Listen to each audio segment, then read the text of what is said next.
Hi guys, it's Dapuye.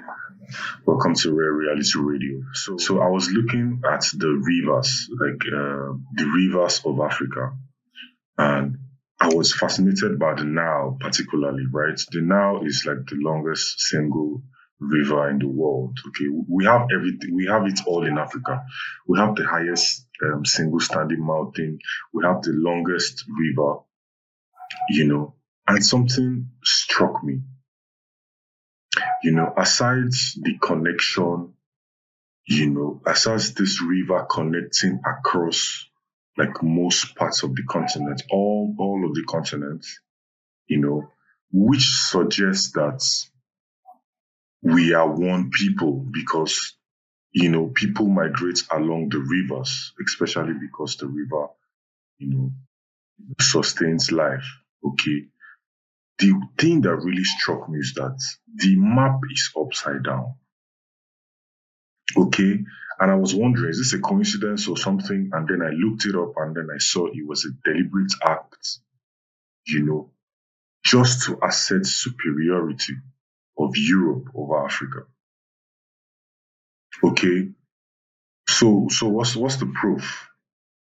The River Nile starts from a place they now call Lake Victoria. Okay, it just goes on to say how the conquerors write our history and name our places.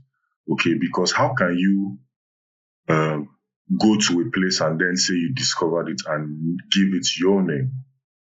Okay, so that spot where the River Nile starts, cuts across Tanzania, Uganda, and Kenya.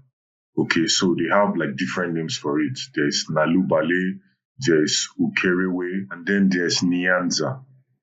Okay, so it starts from this place called Nalubale, and then it empties out in the Mediterranean.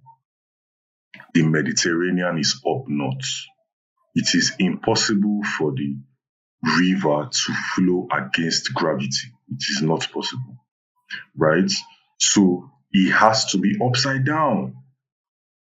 You see, so this when the conqueror writes history, he obviously will write it in his favor. Okay, so this is to distort the. Meanwhile, it was not just even about turning it. It was not only about turning it upside down.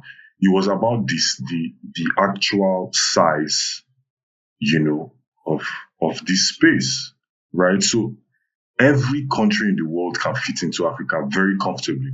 But when you look at the map, it looks like Russia is bigger than Africa. So all these things are subliminal.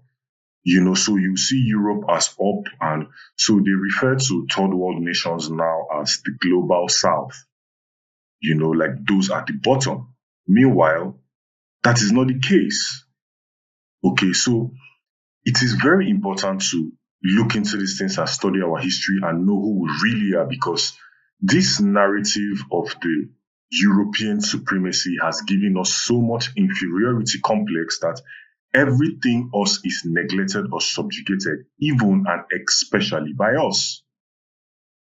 Okay, so we need to really look into all these things and then, reverse these things, unlearn and relearn in order for us to really move forward, like in the real sense of moving forward as a nation, as a people, as a continent. Africa is one big state. It's not these 52 countries that we are in today. So we need to relook at all these things and recalibrate. Okay. So tell me what you think about all this in the comment section. Don't forget to like and share and subscribe.